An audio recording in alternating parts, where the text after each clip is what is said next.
Hey guys, the Chicken is here. We are back to another home gym video. In today's video, guys, we got some exciting news. We have a new lat pull down coming from Bells of Steel that was just announced somewhat recently. I forget when they actually came out with this.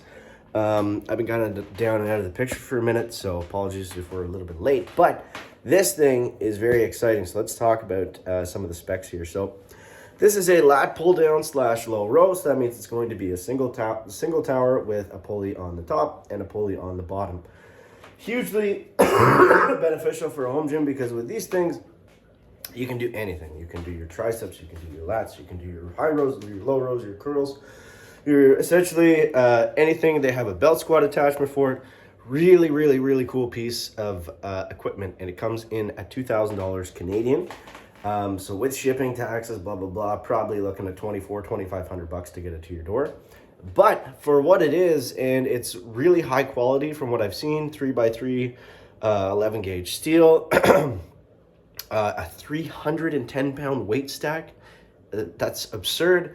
Really well built. For what it is, it's, half the cost of, the lat pull down from Rogue. I think that one starts at $4,250 before taxes, shipping, and everything else.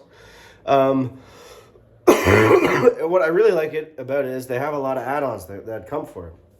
The only thing is it's 86 inches high, so it's going to take up a pretty good amount of ceiling height. Not that much, so I still like it. For me, sadly, it's not going to work, but the good thing about these lat pull-down systems is they don't take up a ton of floor space. So I could essentially fit it. You see where my belt squat is right there. I could essentially fit it in that area or a smaller one as long as I have the ceiling height to support it.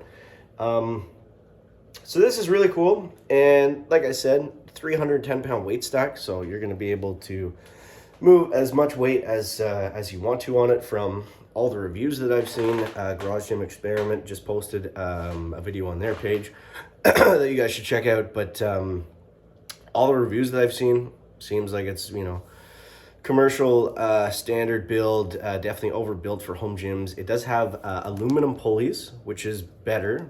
Typically you'll see plastic, or I forget what the other make of pulleys are, but aluminum is the best. They're going to last a long time. In a home gym, you're never going to wear out your pulleys. You're going to wear out the cable long before then, so you don't have to worry about the pulleys. It's a 1-to-1 pulley ratio, which is kind of confusing, but basically with a pulley ratio, the higher the ratio, the worse it is. So let's look at this for an example. So we take this band and say it has 100 kilograms of force to pull on the end of it. Okay, if we put one pulley here, one pulley here, one pulley here, and then one pulley here, we now have 4 pulleys in it.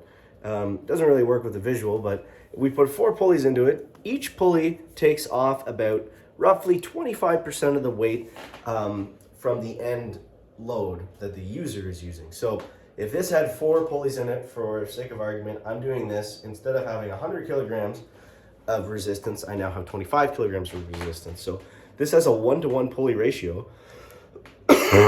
So from what I understand, you're actually getting that full force of 310 pounds when you're doing that lat pull down, which is awesome. That's what you want to see. You'll notice the cheaper functional trainers or lat pull downs or whatever, they're going to have a very, they're going to have higher pulley ratios. So you'll see, 3-to-1, 2-to-1, 4-to-1. I don't know if I've ever seen 5 or 6 if they get that high. Not 100%. But yeah, that's typically, that's more or less how it works. You want to see a lower pulley ratio. 2-to-1 is fine. I think that's pretty well standard. I don't know if I've ever really seen a 1-to-1. Maybe I'm wrong, but yeah. So again, for the cost, very, very good. I'm sure that they're not making too much money on these things, putting them at that price point. So it's cool. And with Bells of Steel, they'll have a lot of sales, man. So it's it's a good page to watch. I could see this going down to, maybe $1,600 for Black Friday.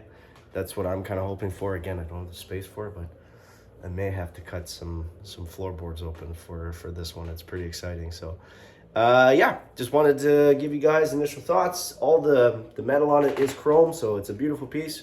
Really well built. 2 thumbs up from the chicken.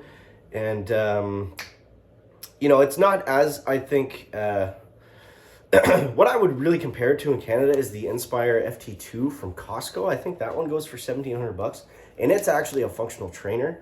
But again, higher pulley ratios, less weight, takes up more space, worse assembly. I guess the assembly on this one is pretty bad, but anything that has a cable stack in it is going to be a monster to assemble. There's no way around it. It's just going to suck. I haven't seen anyone saying it's outright, crazy or outrageous, but yeah, stuff to keep in mind. So hope you enjoyed the video. Make sure to subscribe to the channel. Catch you next one, guys. Chicken out. Back.